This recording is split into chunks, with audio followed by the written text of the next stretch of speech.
Precious was a hard-working, elegant, and vibrant woman. Born into a family of 5, she had 5 siblings, all married except her. At 35, she was still single, and every time she attended social occasions, she carried the quiet worry of not yet being married. One afternoon, while shopping for clothes at a fashion house, Precious met a young man named Mark. Mark helped her choose and fit her clothes, and after their interaction, they exchanged contacts. Before she left, he asked her to join him for lunch. In that same fashion house, Mark introduced Precious to a young lady named Angela, whom he said was his cousin. Mark and Precious soon began dating. Their lunches turned into outings, and gradually, they fell in love. They eventually got married at a court registry. 2 years into their marriage, Precious, now 37, asked Mark for a child. Mark refused, saying children were expensive and boring and that his business wasn't doing well enough to support a child. Precious told him she had enough money to raise a child herself. But Mark insisted that as the man of the house, it was his responsibility. When she asked how much money he needed to boost his business, Mark told her he needed $10,000. Precious willingly gave him the money. Mark was delighted, and shortly afterward, they welcomed their first child, a daughter named Annabelle. When Annabelle turned 2, Precious again asked Mark for another baby. Mark refused, saying he still wasn't ready. The same arguments continued when Annabelle turned 5. After one of their lunch dates, Precious discovered she was pregnant again. Joy flooded her heart. She spent the whole day tidying up the house, preparing a special dinner, and arranging everything perfectly to share the good news with her husband. When Mark came home that evening, Precious was glowing with excitement. He noticed her happiness and asked why she was so cheerful. With a shy smile, she told him she was pregnant. Immediately, Mark's expression darkened. His joy vanished, replaced with anger. "Haven't I warned you I don't want another baby?" he barked. Precious was speechless. "But it happened," she whispered. "You put it in there, not me." Mark's face tightened with fury. "I want you to terminate it." "I am not ready for another child," he snapped. Precious refused. The argument continued for days, their once peaceful home now a battlefield of words. One morning, Mark woke up, packed his belongings, and left the house without a word, leaving Precious alone. She cried and cried, calling his number repeatedly, but he refused to answer. Unable to bear the silence, Precious went to her office. Later, she found herself at the fashion house where Mark worked as the owner. Seeing him there, she demanded to speak with him privately. Mark sent the women in the fitting room out, leaving just the 2 of them. Precious begged him to return home. "Please, I want to keep this child," she said, tears running down her face. Mark's voice was cold. "I can't continue being your husband if you won't listen to me. I was living in your house, but now you're using that to control me." "Mark, please," she pleaded. "Come back home. I'll do what you want." Finally, Precious gave in. She agreed to terminate the pregnancy. Mark then arranged for her to go to a private clinic. When they arrived, the doctor explained the process. Precious was weak with shame and pain but went through with it. The doctor gave her an injection, and the procedure was done. One afternoon, before tragedy struck, Precious and Mark went out for a lunch date. Precious calmly told him she didn't want to keep fighting over having another child. She preferred they lived in peace. During the conversation, Mark asked her about the safe box in their room, what was inside. Precious replied that it contained all her important documents and that no one else knew about it. The next day, as they went to pick up Annabelle from school, the argument over a second child continued. While driving home, a truck hit their car, causing a terrible accident. When Precious opened her eyes, the sterile white ceiling of the hospital greeted her. Her head pounded and her body felt heavy. She blinked rapidly, her mind racing back to the accident. "Where is my husband? Where is Mark? Where is my daughter?" she demanded weakly. "Your daughter is dead?" "She died instantly," the doctor said. The nurse tried to calm her, telling her to rest, but Precious insisted. She wanted to see him. Eventually, they wheeled her into another ward where Mark lay unconscious, tubes attached to his arms, his face pale and still. She reached for his hand, but he didn't respond. Tears welled in her eyes. "Mark, wake up," she whispered. But he only slept. The doctor's revelation. Weeks passed. Precious gradually regained strength, but something felt different in her body. One morning, the doctor called her aside to discuss her condition. "Mrs. Precious," the doctor began carefully, "we've completed your examinations. There are some things you should know and some things you must avoid for your health." Precious nodded nervously. "Doctor, please tell me." The doctor took a deep breath. "You will no longer be able to conceive. Our scans show that your womb is no longer there." Precious's eyes widened. "What? That's impossible. I have a womb. I've given birth before." "I understand your confusion," the doctor said softly. "But our tests are clear. You have no uterus. Did you undergo any surgery to remove it?" "No," Precious cried, shaking her head violently. "I never did anything like that." Then, like a flood, the memory came rushing back, the secret abortion, the clinic, the injection, Mark's angry face. She broke down in tears, clutching her hospital gown. Determined to see her husband, Precious asked to be taken to his room again. The nurses wheeled her to where he had been lying, but the bed was empty. His things were gone. "Where is my husband?" she cried. The nurse avoided her eyes. We don't know. He was discharged. Or someone took him away." Precious's heart dropped. She felt abandoned all over again.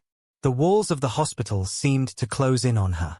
Her sobs echoed down the hall as she realized she had lost not only her daughter, but also her husband, her womb, and her dreams of a future family.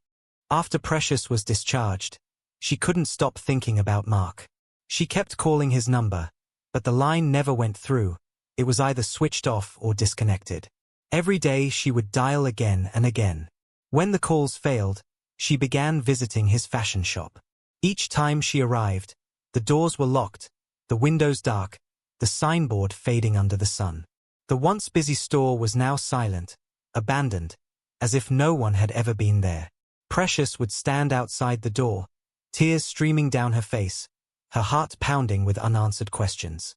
She would press her palms against the glass, peering in, hoping to catch a glimpse of him or find a clue. But there was nothing. Every night she cried herself to sleep. Every morning she woke up with the same ache, the same anger. One afternoon, as Precious was driving through town, she suddenly spotted Mark walking with a young woman. Rage flooded her chest. Without thinking, she swerved and hit him with her car. Slamming on the brakes, Precious jumped out, grabbed a heavy stick from the roadside, and struck Mark hard on the head. People screamed and rushed toward them. Within minutes, a crowd had gathered. The police arrived quickly, pulled Precious away from Mark, and arrested her on the spot as Mark lay unconscious on the ground. Precious was charged, attempted murder of her husband. She sat in the cold cell, shaking as the officers handcuffed her wrists. "I didn't do it," she kept crying. "I would never harm my husband. Please, you've got it wrong."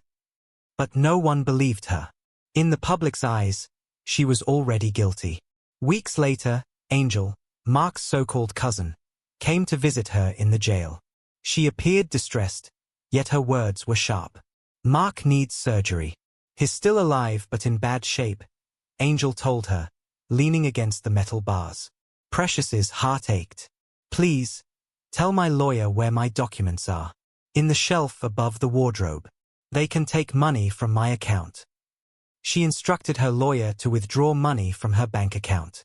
But when the lawyer went to the bank, there was nothing left. The account had been emptied. Determined to save Mark and herself, Precious remembered she still had a locker containing all her vital documents: property papers, bank details, investments. She told Angel and her lawyer to go to her apartment and retrieve them. When they arrived, the scene was shocking. The shelf was broken. The locker was empty. Every single document was gone. They returned to the jail and confronted Precious. "How come you didn't tell us you already took the documents out?" Angel snapped. "I didn't." Precious protested. "They are supposed to be there. Well, they're not, Angel said coldly. And then it hit her like a thunderbolt. That night at dinner with Mark, when he had been drinking and questioning her about the shelf above the wardrobe. She had been slightly drunk too. She had told him everything. What was inside the locker and even the password. Tears burned her eyes. The betrayal was complete. Mark had taken everything. He hadn't just abandoned her. He had robbed her. She realized she had been living with a fraudster all along. The court denied her bail. Without money, without evidence, and with Mark's family turning against her, Precious lost everything. She was convicted and sent to prison for 5 long years. Life inside was a new kind of torment. She was bullied by other inmates, beaten by wardens, and made to perform hard labor. Every day was a struggle for survival. Every night she cried herself to sleep, haunted by memories of Annabelle, her lost child, and Mark, the man who destroyed her life. Precious had spent 5 long, brutal years in prison. She had been tormented, bullied, beaten, and made to do hard labor. By the time her release finally came, she was a shadow of the vibrant woman she once had been. Her freedom came through the kindness of her childhood friend, Lucy. Lucy had worked tirelessly to secure Precious's release and finally managed to bail her out. When Precious walked out of the prison gates, Lucy was waiting with open arms. Seeing the state Precious was in, Lucy and the rest of her family, including her mother and cousins, all agreed that she needed time away to heal. "You've been through too much," Lucy told her. "We're sending you on a vacation. You need to heal from this trauma." Precious shook her head. "I don't have any money. I lost everything." "Don't worry," they said. "We will foot the bill." Grateful and humbled, Precious accepted. The vacation was meant to be a fresh start, a breath of peace after years of darkness. Precious began to feel human again, breathing in the fresh air of a new city, surrounded by supportive friends and family. One sunny afternoon, while relaxing at the resort, she noticed a little girl playing by herself. Precious felt drawn to the child. She went over, knelt down, and began playing with her. Laughter she hadn't felt in years spilling out softly. But as she played, something caught her eye. Across the courtyard, a man walked past. Something about his face froze Precious where she sat today. The resemblance was unmistakable. It was Mark. Her heart pounded in her chest. She blinked several times to make sure her mind wasn't playing tricks on her. But it was him. Older, perhaps, but unmistakable. She quickly moved behind a column to hide, peeking out to watch him more closely. A few minutes later, another figure appeared, Angela. She walked up to Mark, and to Precious's utter shock, Angela slipped her hand into his. Precious watched, her heart twisting, as the two of them kissed openly like lovers. Her hands trembled. Her stomach turned. All these years, she had believed Angela was Mark's cousin. But right in front of her eyes, the truth unfolded. Angela was not his cousin. Angela was his wife, and had been part of the scheme all along. It was a game they played over and over. Mark seducing wealthy women, Angela posing as a harmless relative, and together duping their victims of their money before relocating to another state to start again. Precious's knees went weak. Everything she had endured, the loss of her child, her womb, her freedom, flashed before her. Now she understood it all. She gripped the railing, her mind racing with a mixture of rage, pain, and a cold, new determination. Back in her room at the resort, Precious stared blankly at the wall. Her cousin kept asking her what was wrong, but she said nothing. Inside, her mind was already plotting. In front of the mirror, she whispered to herself, "I will make you pay. The years I suffered in jail thinking you were dead. I was locked away, tormented, eating without a spoon, crying every night. All this time you were alive, eating my money. Mark, you will pay for it." She repeated the words like a vow, her eyes cold and fixed on her reflection. Over the next days, Precious began investigating Mark quietly. She observed him on the beach with his son and daughter, taking note of his movements and routines. Her plan was coming together. One afternoon, while Mark sat at an outdoor cafe with his friend, Precious walked straight up to him. "Mark," she called calmly. Mark looked up. The spoon fell from his hand. He froze. Precious turned and walked away slowly. Mark jumped to his feet, chasing her, calling her name. She ran into a private room and locked the door. Mark banged on it until she opened. Inside, they stood face to face for the first time in years. "I thought you were in jail," Mark said, breathing hard. "I thought you were dead, Mark," Precious replied coldly. "What are you doing here?" he demanded. "I should be asking you that," she shot back. "All this while I thought you were dead. But you were alive, spending my money." Mark smirked, then let out a cruel laugh. "Oh, you thought I ever loved you? You old, ugly woman. All I wanted was the money. But all you cared about was children, children, children." "Shut up, Mark." Precious snapped. "Angela was never your cousin.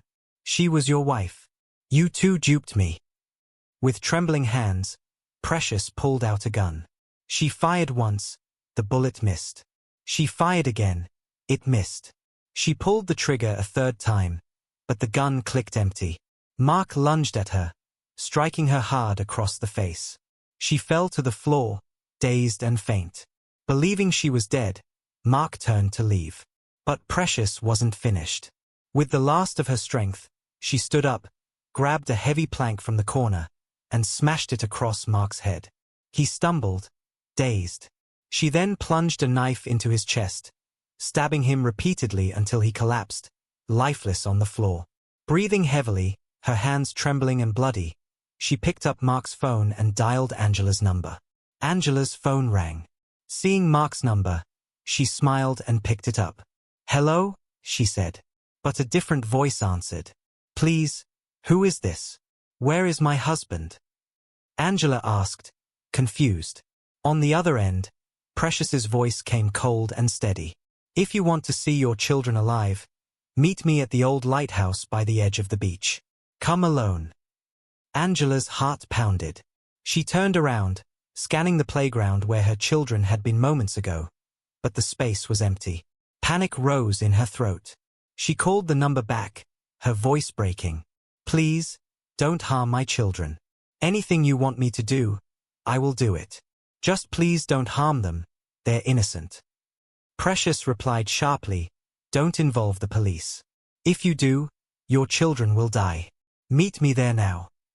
Angela's hands trembled. She didn't call the police. She grabbed her car keys and sped off toward the lighthouse. When Angela arrived at the meeting spot, the air smelled of salt and rust. The crashing of waves echoed like a warning.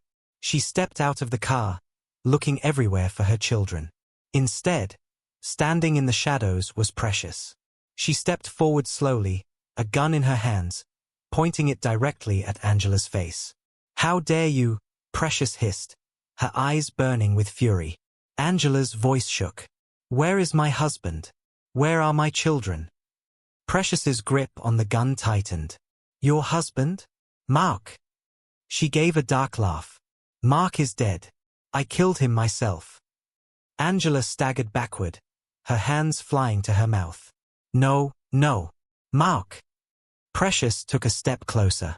5 years in prison, Angela. 5 years of torment. While I suffered, you and Mark lived off my money. Today, it ends. Angela's voice trembled as she stared at the gun pointed at her. "But, Mark, you loved Mark. Why did you kill him?" Precious's eyes filled with fury. "Did you call that love? Mark took my womb. I lost my only daughter. Not just that. I suffered in prison for 5 good years for a crime I didn't commit. I thought I killed Mark, but he wasn't dead. And you dare to mention love in my ears." Angela dropped to her knees. "Please, where are my kids? Give me my children. Precious, please." "Shut your mouth." Precious barked. "Oh, you know how to beg now. All this while you paraded yourself as his cousin, leaving your husband for me. How did you feel? You're heartless, evil, wicked." Angela's lips trembled. "We needed the money." "You needed the money by ripping someone off her hard-earned sweat? By making me suffer?" Precious shouted. "I struggled to build my company, to grow myself, and you just came to snatch it away from me. All those years Mark was with me. How did you feel, Angela? How? Angela whispered. It was all a game. But it was never meant to go this far, for you to end up in prison. But it happened. Life happened. Precious's face went cold. Angela tried again. Please, I'm sorry. Precious's voice dropped to a hiss. Forgiveness is too late. All I want from you now is to transfer every kobo you and Mark stole from me. Every profit you've made from your businesses during the years I was in prison. Everything. Angela's eyes widened. But no. You can't do that. What will I use to raise my kids? Precious stepped closer, gun steady. That's none of my business. Transfer. Everything. Shaking, Angela unlocked her phone and began transferring all the money to Precious, including hidden profits and investments. They did it through a covert forest trading account so no bank alert or anti-fraud agency would detect the massive movement of funds. When it was done, Precious lowered the gun slightly. Leave this place immediately. Angela's voice cracked. What about my kids? Your kids will be waiting for you in your apartment before you arrive, Precious said coldly, turning away. Angela staggered off into the darkness, trembling. Hours later, police arrived and arrested Precious. But when the case reached court, her lawyer argued that she had already served a full 5-year prison term for Mark's murder, a crime she hadn't committed. Under the principle of double jeopardy, she could not be jailed again for the same crime. Precious was granted bail and later released. Please, don't forget to subscribe, like and share for more interesting stories.